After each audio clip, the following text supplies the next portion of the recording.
Começa agora, direto da redação.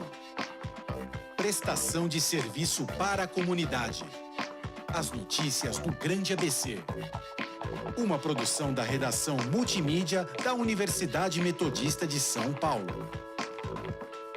Direto da redação. Boa noite. Boa noite. Escolas de São Caetano fecham novamente. Obra do viaduto Teresa Delta em São Bernardo segue parada. O FABC cria projeto para mapear o vírus da Covid pelo esgoto. Aumenta o número de adoção de pets e também de abandono.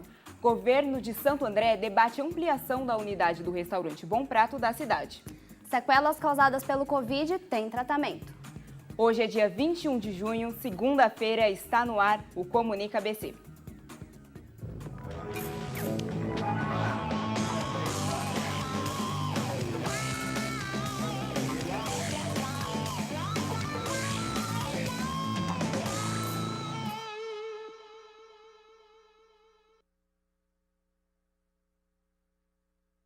A rotina da educação. Em São Caetano do Sul, no ABC Paulista, por exemplo, as aulas que tinham iniciado presencialmente este ano com 35% da capacidade de alunos por sala, precisou voltar ao modelo à distância por conta do alto número de ocupações de leitos em UTI do novo coronavírus. No dia 12 de março, a Prefeitura de São Caetano do Sul publicou orientações no Diário Oficial para que as aulas na rede municipal de ensino voltem ao modelo à distância, do dia 15 ao dia 26 de março, devido às medidas mais restritivas de isolamento social para o controle da pandemia. Em um vídeo publicado pela Prefeitura, o prefeito do município, Tite Campanella, afirmou que a suspensão das aulas por 15 dias irá ajudá-los a desenvolver um novo planejamento para que a retomada seja melhor do que já estava sendo no início do ano. A Prefeitura de São Caetano chegou a solicitar na Justiça que o município voltasse para a fase laranja, mas a juíza Ana Lúcia Fusaro, da 2ª Vara Civil, negou. Segundo o boletim epidemiológico da educação do município, até o dia 10 de março havia 103 casos positivos de coronavírus na rede municipal, entre estudantes e professores. Ainda não se sabe se as aulas retornarão após o dia 26. Tudo depende se o Estado irá ou não autorizar as medidas de relaxamento até lá. O ABC Paulista vai ganhar 2 estações novas, mas o projeto ainda não tem previsão para sair do papel. O governo do estado de São Paulo estuda construir mais 3 estações na linha 10 da CPTM, 2 delas no Grande ABC. Uma é a Estação Pirelli, localizada em Santo André, na Vila Homero Tom, que está desativada desde 2006. O planejamento foi incluso junto do contrato da CPTM com a Eletromídia, que ganhou poder para explorar os espaços da companhia. A outra é na Estação Barcelona, em São Caetano, presente em relatório de administração da CPTM desde 2013. Na época, a companhia admitiu que outros projetos impediram o avanço na construção. Ainda não há estimativas de investimento ou local exato da Estação Barcelona, já que foram divulgadas apenas projeções futuras da estrutura da construção. O prefeito de Santo André, Paulo Serra, já avisou que utilizará deste mandato para pressionar pela reativação da Estação Pirelli. Matheus Daniel, ao Comunica ABC. Desentendimento entre vereador e empresa responsável pela Zona Azul em Diadema parece estar longe do fim. O vereador e presidente da Câmara de Diadema, Josá Queiroz, do PT, entrou em conflito com a empresa que presta serviços de Zona Azul na cidade. Josá fez 2 propostas com o intuito de transformar as multas punitivas em educativas. A ideia é que o motorista receba um bônus pelo aplicativo ou um talão com 5 folhas de 60 minutos. Além disso, o vereador exige que a empresa preste contas sobre quanto é arrecadado e o motivo pelo qual algumas leis aprovadas na Câmara não são respeitadas pela empresa, como a tolerância de 15 minutos e a autorização para idosos e deficientes estacionarem em outra vaga quando a demarcada para eles estiver ocupada, desde que apresente o cartão de vaga especial. Desde 2017, a cidade de São Bernardo do Campo passa por grandes obras de mobilidade urbana para a redução do tráfego. E o Complexo Teresa Delta, localizado no quilômetro 21 da Via Anchieta, é a 4ª maior reforma do município. Mais informações com a repórter Giovana Leibante, que foi ao local. O Complexo Teresa Delta fica localizado no centro de São Bernardo, na Vila Duze, paralela à rua Nilton Monteiro de Andrade. E para a obra ser realizada, alguns acessos para a Via Anchieta Imigrantes foram bloqueados. Em agosto do ano passado, a Prefeitura chegou a liberar 5 entradas para a via Anchieta, para que aproximadamente 46 mil motoristas pudessem acessar a rodovia por meio do Complexo Teresa Delta. Porém, há 2 meses, o principal acesso da Vila Dulce, que é o da Rua do Cruzeiro, foi bloqueado e, segundo apuramos com o sinalizador da obra Adilson dos Santos, não há previsão para a retomada da obra e, consequentemente, não tem prazo para a reabertura do acesso da Rua do Cruzeiro.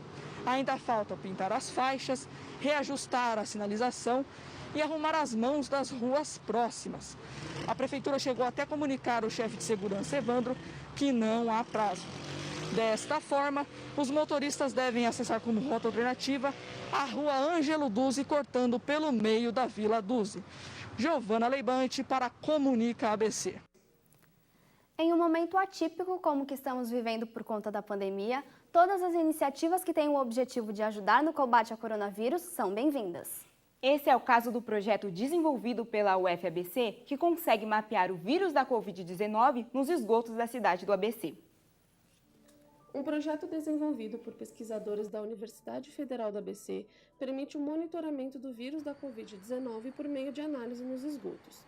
O material é coletado semanalmente em pontos específicos do ABC, como locais urbanizados, com grande quantidade de pessoas e maior concentração de hospitais de referência no tratamento da Covid-19. Uma amostra é colhida a cada 15 minutos em um intervalo de 6 horas. Depois são encaminhadas para o laboratório da universidade para a detecção do RNA viral. Depois que essas amostras são coletadas, elas vão para o laboratório lá na UFABC e aí nós precisamos fazer a concentração delas, porque o esgoto ele é muito diluído, né? É diferente de você fazer uma análise, por exemplo, a gente vai fazer a mesma análise de PCR que são feitas nas pessoas, né, para a detecção do vírus.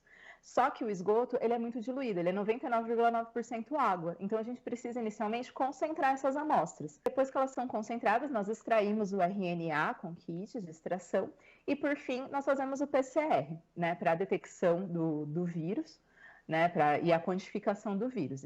O financiamento do projeto é feito pelos Ministérios da Saúde, Ciência, Tecnologia e Inovações, com o Conselho Nacional de Desenvolvimento Científico e Tecnológico.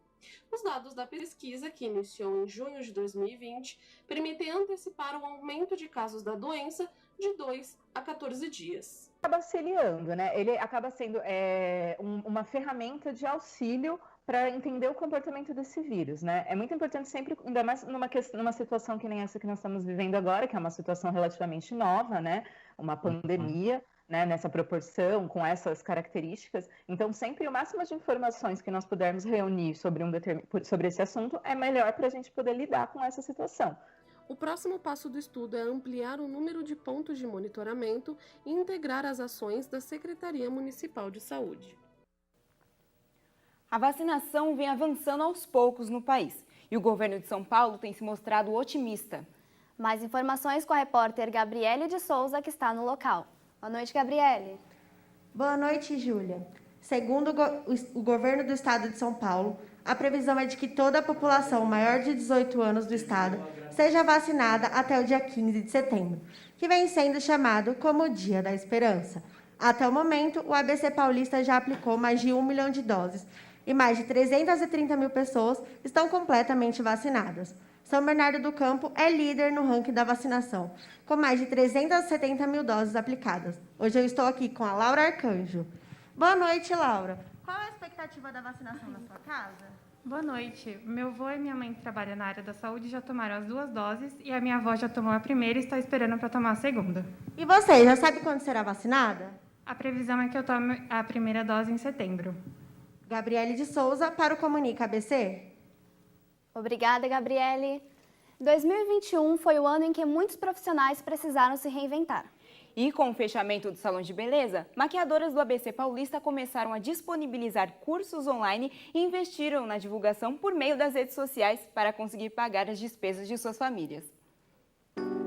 Foi o caso da Milena Pimenta, maquiadora desde 2019, que disponibilizou cursos online para que outras pessoas possam aprender a utilizar os produtos corretos para cada tipo de pele, além de conhecer as técnicas necessárias para alcançar a maquiagem ideal.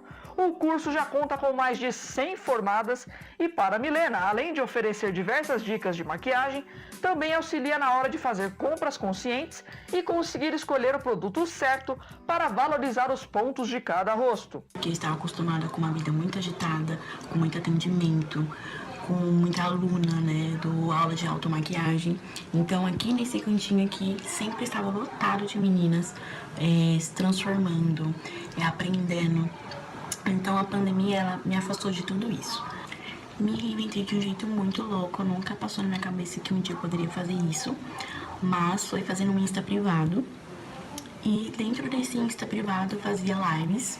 Milena já está pensando em expandir os negócios para conseguir atrair ainda mais clientes. Seus próximos objetivos são apostar em diferentes metodologias de ensino online e até mesmo a criação de uma loja virtual de produtos cosméticos. O número de adoções tem crescido durante a pandemia na região do ABC, mas a dificuldade financeira e a falta de tempo têm gerado abandono e a devolução de pets. O sentimento de solidão em tempos de pandemia aumenta cada vez mais com o longo período de quarentena. Com isso, a procura por adoção de cães e gatos cresceu bastante com o isolamento social. Segundo dados da UIPA, do Instituto Adote um Miau, houve um crescimento de 50% na procura e no interesse de adoção de cães e gatos durante a pandemia. E a principal motivação para isso, com certeza, é a solidão e a falta de um companheiro durante o isolamento social. Conversamos então com Ana Paula Todisco, integrante da ONG Adote um Resgatado. Ela conta que os números cresceram e aponta que o tempo em casa contribuiu significativamente para o aumento das adoções.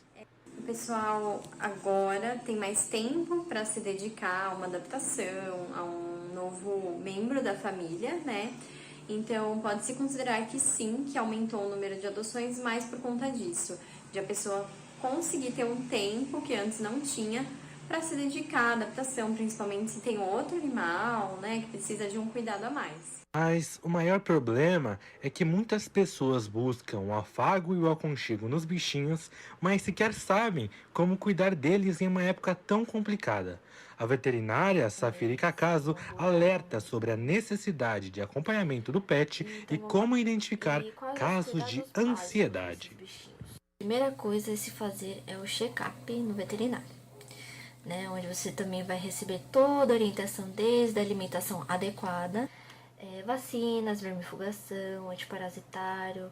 E o que é muito importante também falar hoje em dia é sobre a saúde mental dos nossos bichinhos. Como a rotina dos tutores é muito corrida, os pets estão cada vez mais desenvolvendo o quadro de estresse. Para cuidar da saúde mental do seu pet, é importante entender o comportamento deles e organizar a rotina. Por exemplo, animais agitados, aquele animal hiperativo. Eles precisam de passeios longos. Sandra Campos, da ONG Cantinho do Amor, contou que no começo da pandemia os números de adoção cresceram, mas atualmente os abandonos são muito mais frequentes. E ela considera a questão financeira o principal motivo para o abandono. No começo da pandemia, as pessoas procuravam muito para adoção. Para o nosso levantamento, nós tivemos um aumento de 30% de pessoas pensando em ter uma companhia no período de isolamento. Mas, infelizmente, isso durou pouco. O aumento do abandono começou demais, em torno de 40% os abandonos. Por quê? Bom, está ligado diretamente a problemas econômicos, a necessidade de cortar gastos extras. A gente sabe que não é barato você ter um animalzinho em casa, ele precisa de uma boa ração, ele precisa de cuidado. Por isso, é muito importante levar em consideração que a quarentena não irá durar para sempre e não ser levado por impulso momentâneo. Então, há muito cuidado e saber se sua família irá ter condições de criar um animal. Conversamos com Renan Tinem, que adotou um animal durante a quarentena. Minha namorada e eu sempre quisemos adotar, bem antes da pandemia mesmo, e sempre gostamos de animais, cachorro principalmente, né? Antes ia e voltava do serviço, só chegava em casa, fazia os seus deveres. Agora, com o cachorro você se preocupa mais, você tá sempre brincando com ele, sempre fica feliz em ver. É uma mudança muito radical até, posso dizer. Luiz Carlos coordenador do Bartô Grupo de Proteção Animal, contou como funciona o processo de adoção da ONG e por que ele é efetivo contra possíveis desistências. Existe um formulário que é preenchido por cada um dos interessados, onde eles têm uma série de perguntas que eles têm que responder, algumas coisas sobre os hábitos, né, algumas questões relativas a dados cadastrais. Depois de preenchido esse formulário, algum dos nossos voluntários, eles abordam, né, o interessado, eles fazem uma série de questionamentos, validam algumas respostas e, na sequência, eles avaliam as condições do ambiente onde o animal vai viver. Então, por exemplo, no caso de cachorros, dependendo da característica do animal, precisa entender se tem gatos em casa, né, como que esse cachorro, né, que nós temos para doar se dá com gatos. Então, assim, existem alguns critérios que podem sim impedir a efetivação de uma adoção, mas isso tudo é muito bem conversado, com bastante transparência, justamente para a gente poder evitar, né, algumas adoções que não tenham sucesso e acabam resultando na devolução dos animais. No próximo bloco, ampliação do Bom Prato em Santo André. Impactos da Covid-19 na saúde mental das pessoas. Sequelas do coronavírus. Tem cura?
Voltamos a apresentar o Comunica ABC. Júlia, quanto você paga em um almoço? Eu costumo pagar por volta de uns R$30, Gabi, mas no Bom Prato é diferente, né? A rede Bom Prato conta com 12 unidades na Grande São Paulo, que oferece café da manhã, almoço, jantar a um preço acessível para a população mais vulnerável. Uma dessas está localizada em Santo André, no ABC Paulista, e pode ser expandida para melhorar a logística de distribuição das refeições. Para garantir o distanciamento social adequado e ampliar o número de pratos servidos, Santo André debate com o Estado de São Paulo uma possível expansão da unidade do restaurante Bom Prato na Rua General Glicério, centro de Santo André. O município ofereceu ao Estado um imóvel maior na mesma rua em que o Bom Prato está localizado, podendo assim atender um número maior de pessoas. No dia 18 de fevereiro, o prefeito de Santo André, Paulo Serra, e a secretária de Desenvolvimento Social do Estado de São Paulo, Célia Parnes, visitaram o Bom Prato e conversaram sobre a possibilidade de criar uma segunda unidade na região da Vila Luzita. Em relação a ampliar, é o que eu estava comentando com eles, é uma questão de mais conforto, mais segurança. Então, se ampliar no lugar melhor, com mais segurança, porque aqui é perigoso, e tiver mais refeições, melhora mais. O Bom Prato funciona diariamente com café da manhã das 7h30 da manhã às 9h, no valor de 50 centavos, almoço das 10h30 da manhã às 2h da tarde, no valor de R$1, e o jantar, que começou a ser distribuído durante a pandemia, das 5h15 da tarde às 7h da noite, também no valor de R$1. No café da manhã são servidas 200 refeições, no almoço são servidas 1.400 e no jantar 300, totalizando cerca de 2.000 refeições por dia. Ainda não tem previsão de quantos pratos serão servidos ao total com a ampliação da unidade, mas a Prefeitura de Santo André continua a debater a questão com o governo do estado em busca de uma decisão. Miguel Trombini para o Comunica ABC. Os estudos comprovam que os impactos da Covid-19 nos transtornos psiquiátricos aumentou o dobro em relação aos anos anteriores. A pressão da pandemia é um dos fatores que agrava essa situação. Com o avanço da Covid-19 no Grande ABC, o isolamento social é fundamental para conter o contágio do coronavírus nas regiões centrais das cidades. No entanto, essa medida impôs uma mudança radical na vida das pessoas. Segundo pesquisas realizadas pela Associação Brasileira de Psiquiatria, a ABP, a busca por serviços psiquiátricos e psicológicos aumentou o dobro durante a pandemia. Os estudos revelam o crescimento de 82% de novos casos de transtornos mentais em São Paulo e 70% tiveram alta do tratamento, mas depois apresentaram recaídas durante a pandemia. O presidente da ABP, Antônio Geraldo da Silva, afirma que a pandemia elevou os casos de doenças mentais. De acordo com o Centro Especializado em Saúde Mental, o Psicossocial, o CAPS, a procura por atendimento aumentou em 116% em um ano, em meio a essa crise. Além disso, os colaboradores relatam queixas de pacientes referentes à continuidade do confinamento social. Em março, completamos um ano da pandemia. Um absurdo, não é mesmo, Gabriele? Pois é, Júlia. Hoje o Brasil é o novo epicentro da doença. E você já parou para pensar em como as casas de repouso para idosos estão lidando com tudo isso? Em conversa com Giovana Costa, uma funcionária da Casa de Repouso Lina Residencial Sênior, conseguimos entender melhor como eles manejaram a situação. Ela nos informou que, no começo de tudo, fizeram um isolamento total e que os funcionários utilizavam todos os EPIs corretamente. E que também foi criado um quarto isolado para pacientes novos. Giovana também nos contou que, durante a pandemia, o número de pacientes aumentou e que, sempre muito cuidadosos, o Lina Residencial foi uma das casas de repouso de Santo André que não teve um único caso de Covid. Quando questionada sobre a vacinação, Giovana nos confirmou que todos os pacientes e funcionários foram vacinados ainda em fevereiro e que os casos da doença continuaram zero. Quando o assunto é visita familiar, além das chamadas de vídeo, a equipe de funcionários faz marcações na calçada para que os idosos possam ver pessoalmente as famílias, mas sempre mantendo a distância mínima defendida pela Organização Mundial da Saúde. A funcionária Giovana Costa nos informou que as visitas familiares só voltarão ao normal após pelo menos 70% da população já estar vacinada. Melissa Arcanjo, para o Comunica ABC. E falando em pandemia, outra área extremamente afetada tem sido as academias. E como será que os profissionais desse segmento estão ganhando dinheiro neste período tão incerto? É o que a reportagem da Gabriele de Souza vai nos contar. Segundo os cientistas de Stanford, as academias ocupam o segundo lugar na lista de lugares com maior chance de transmissão da Covid-19 entre pessoas sem máscara. Desde o decreto de estado de calamidade pública, foram 111 dias ininterruptos em que as academias permaneceram fechadas em São Paulo, reabrindo somente em 13 de julho de 2020, com funcionamento de até 40% da capacidade, por no máximo 8 horas diárias. Atualmente, as academias estão funcionando de acordo com a classificação de cada cidade, com restrições específicas. Segundo especialistas, durante o tempo em que as academias ficaram fechadas nos meses de abril e maio do ano de 2020, houve uma queda de 77% no faturamento, comparado às médias dos primeiros meses do ano. O fechamento das academias e a diminuição nos horários e capacidades ocasionaram muitas demissões e reduções de salários, como foi o caso do personal trainer Leonardo Sandrini, que trabalhou como estagiário por 2 anos em uma academia e logo após ser efetivado foi desligado em decorrência da pandemia. Trabalho na área desde 2018, início do ano de 2018, como estagiário, 2018, 2019, e 2020 eu fui efetivado no meu trabalho, que eu aí lutei 2 anos de estágio e consegui efetivação. E aí também fui demitido por conta da pandemia, em 2, 3 meses eu consegui ser demitido, eu fui um dos azarados. Leonardo conta que ficou muito preocupado com o futuro. E agora, me formei, não sei o que eu vou fazer, como vou ganhar dinheiro, como serão os próximos meses. Primeiro eu fiquei em choque, como eu falei, não sabia o que fazer. Aí tinha amigos que começaram a falar, Léo, vai para online, vai para online. Aí eu falava, putz, não gosto de ficar postando essas coisas, não gosto, não tenho paciência, não tenho saco para isso. Aí eu comecei com pouca coisa falando sobre treinos online.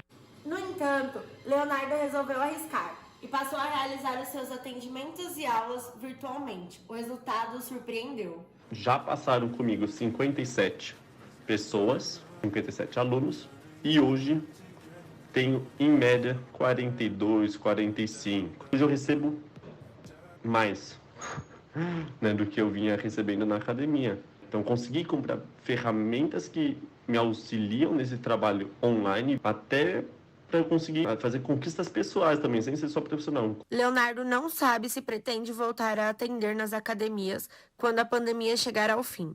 Vou querer continuar fazendo trabalho online e, ao mesmo tempo, se surgir oportunidades de fazer presencial em academias, aí eu vou colocar na ponta do papel, no lápis, e ver o quanto que vale a pena.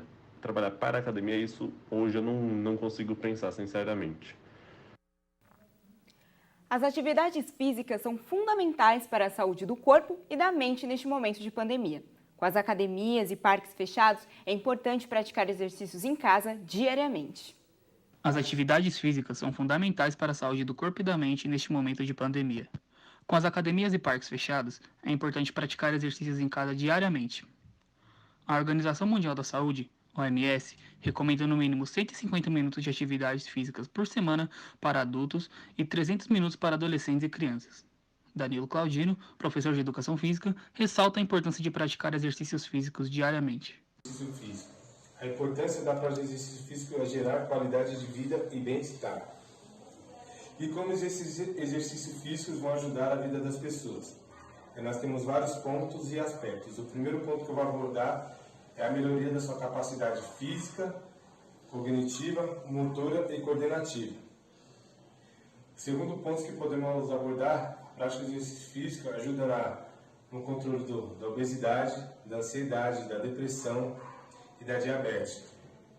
E também podemos falar que a prática de exercício físico ela te ajuda a prevenir lesões. Para fazer atividade física em casa, não precisa de muito. Só alguns materiais simples, como chinelos e garrafas, e a execução dos movimentos corretamente. Fazer um exercício aeróbico com o intuito de melhorar sua capacidade de resistência cardíaca. Vamos trabalhar o exercício de corrida de frente e costa. Hoje eu estou usando 2 cones, né? Que eu uso no meu trabalho, né? Então, mas você pode utilizar chinelos, garrafas, tênis, tá bom? Então eu vou demonstrar o exercício aqui, corrida de frente e costa. Sempre olhando para frente, movimentando membros superiores e inferiores, né? Nunca deixar parado membros superiores, sempre movimentando junto com membros inferiores. Aí agora eu vou demonstrar outro exercício físico para vocês, que vocês podem realizar na sua casa, ou na praça, ou na rua, tá bom? Agora eu vou demonstrar um exercício de coordenação motora, que ela ajuda você a controlar seu ritmo e a melhoria dessa coordenação motora. Aqui o exercício a gente dá o nome como entra e sai na casinha, né? Que é desse jeito que eu vou demonstrar agora. Vai de frente e volta de costa. Então a gente fala que é entra e sai na casinha. Isso aqui vai ajudar a pessoa a ter uma capacidade da melhoria dessa coordenação motora, sua expressão motora.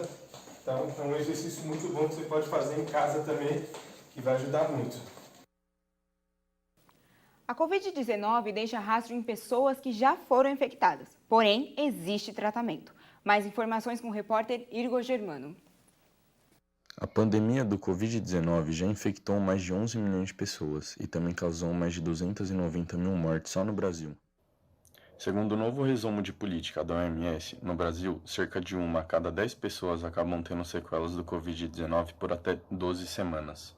Entre as sequelas mais comuns estão a fadiga, grande dificuldade respiratória e aumento de dano no coração, pulmões e cérebro. Os tratamentos para sequelas podem variar entre fisioterapia para problemas de fraqueza muscular, psicoterapia e diferentes classes de medicamentos dependendo do caso. Para mais informações sobre o tratamento, acesse www.coronavírus.saude.gov.br. A rotina dos profissionais de saúde claramente mudou por conta da pandemia, e os hospitais lotados e sem leitos para novos pacientes é uma situação desesperadora, ainda mais para quem está tentando salvar vidas. O número de pessoas infectadas pelo coronavírus cresceu ainda mais esse ano. Alguns hospitais estão quase totalmente dedicados às internações de pacientes com Covid. Estar diariamente em contato com o vírus fez com que esses profissionais que atuam na linha de frente encarassem o aumento da demanda e da carga horária, além de lidar diariamente com o medo da contaminação. O esgotamento mental é um dos sintomas causados pela pressão constante do trabalho. A técnica de enfermagem Vanessa Almeida, que trabalha no hospital aqui em São Bernardo do Campo, diz que a situação é desgastante. Eu não consigo relaxar e dormir. Parece que você não para. É muito estranho, porque assim, e principalmente, tipo, você liga a televisão, é só Covid. Tem momento que eu chego em casa assim, falo, gente, eu não quero saber mais disso, eu não quero. Eu tô estressada, aí eu começo, sabe, desabar. Aí é aquele momento que aí, tipo, aí todo mundo para me ouvir, porque sabe que eu tô no limite e eu preciso falar. Em 2020, uma pesquisa feita pela PebMed mostrou que 78% dos profissionais desenvolveram a síndrome de burnout, que é causada pela exaustão e esgotamento físico e mental. Entre este número, 79% dos médicos, 74% dos enfermeiros e 64% dos técnicos de enfermagem tiveram sintomas da síndrome. Os sintomas normalmente envolvem a incapacidade de se desligar do trabalho, negação das próprias necessidades, se distanciar da vida social, focando apenas no trabalho.